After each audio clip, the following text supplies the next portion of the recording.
রবিবার শালচাপড়া সুসংহত শিশু বিকাশ প্রকল্পের অধীন 203 নম্বর বুড়িবাইল অঙ্গনারী কেন্দ্রে বুড়িবাইল ও বড়যাত্রা পর্যবের অঙ্গনারী কেন্দ্রসমূহ সম্মিলিতভাবে নিউট্রিশন ফুড ও কমপ্লিমেন্টারি ইডিং উইক পালিত হয়। এ উপলক্ষে বিশিষ্ট সমাজসেবী মোহাম্মদ ফয়সাল বড়ভূঁইয়ার পৌরোহিত্যে এক সচেতনতা সভা অনুষ্ঠিত হয়।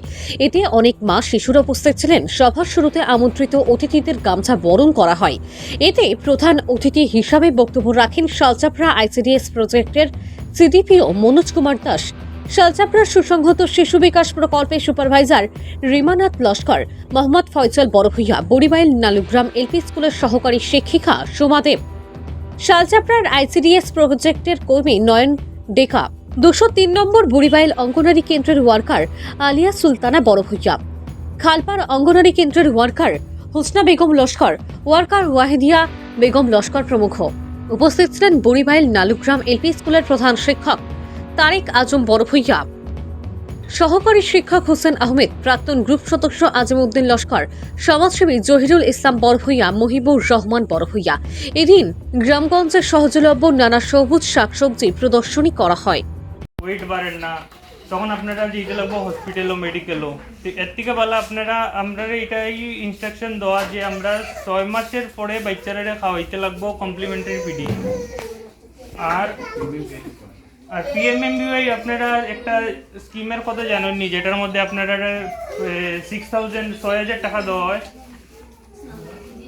কেউ পাইছিলেন এখান থেকে 6,000 টাকা? বাচ্চা জন্মের পরে যে জন্মের পরে এটা জানা আছে নি?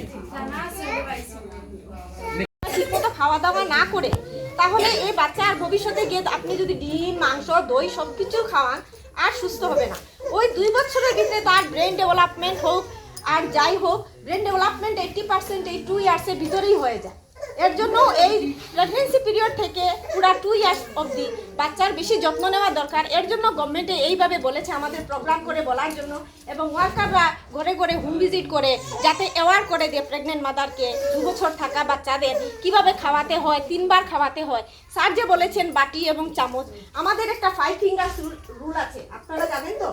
5 ফিঙ্গার্স রুলের মধ্যে মানে 5টা আঙ্গুল আছে, ওইটা দিয়ে বুঝিয়ে দিয়েছে যে একটা আঙ্গুল মানে কি, ওই বাচ্চাকে যে 6 মাস করে কমপ্লিমেন্টারি ফিডিং করবে, ওই এক মানে কি 1 চামচ ঘি বা আপনারা অয়েল ব্যবহার করবেন ওর রান্নাতে। 2টা বুঝেছে স্যারদের বলেছেন, একটা চামচ এবং বাটি। আপনারা আমরা বড়দের অনেক ধরনের খাওয়ার বর্তন থাকে, কিন্তু আমাদের রোগও তো থাকতে পারে, বড় মানুষের সব কিছু খাই, মশলা জাতীয় জিনিসও খাই। এর জন্য বাচ্চার আলাদা একটা বাটি এবং চামচ যদি থাকে, ওইটা ওর জন্যই ব্যবহার করার জন্য। আর আপনারা কোয়ান্টিটিও বুঝতে পারবে ও কতটুকু খাচ্ছে। যদি হয়তো এই সবগুলো আইটেম আমরা প্রায় আমরা নিজস্ব বাড়িতে আছে বা আশপাশে আছে বা সহজলভ্য আছে, অনেক খুঁজে পাওয়া যায়। আমরা যেতে কেন প্রচুর দেখা হয়েছে দেখছি। হ্যাঁ, এরপরে এই শাক, এইটা কলমি শাক, হ্যাঁ, এটা তো আপনি পুকুরে দেখা কেউ খায় না, আপনার দেখার লেগে না, জানে না, নিজে খাইতে নি, এটা বাড়ি শুনতে আছে তো। এই কলমি শাকটা কেউ খাইতে নি, তোমার খাইতে নি, খাওনি? হ্যাঁ, খুবই কম, কিন্তু অ্যাভেলেবল পাওয়া যায়, কিন্তু আমরা ব্যবহার করি না। আমরা একটা সবচেয়ে বড় দোষ, আমার সঙ্গে আমিও, আমরা হইতে আপনারা ছাড়িয়া না, আমরা একটা হয়েছে কি এটা ট্রেন্ডস হয়ে গেছে। বাচ্চা একটু খাওয়া দাওয়া দুধ তো কম খাইলেও দোকানটাই গিয়া দুধের প্যাকেট আনা, অর্থাৎ এই যে সেরিল্যাক্স হোক আদার্স হোক, হ্যাঁ, মারাও চায়, সহজে খাম হয়ে যায়, একবারে কম সময় লাগে, পরিশ্রম নাই। অন্যান্য শাক সবজি বানাইতে অনেক পরিশ্রম আছে, এই পরিশ্রম না করে মারাও চায় যে সহজে হালে দুধ বানাই দিলে বাচ্চাটার শান্ত থাকলেই আমি বাঁচলাম। এই যে পরিপূরক খাদ্য শুধু বাচ্চা জন্মর 6 মাস পর থেকে খাওয়া হচ্ছে। আজকে যে প্রোগ্রামটা 6 মাস পরে থেকে কি খাইতো এটা দেওয়া, কিন্তু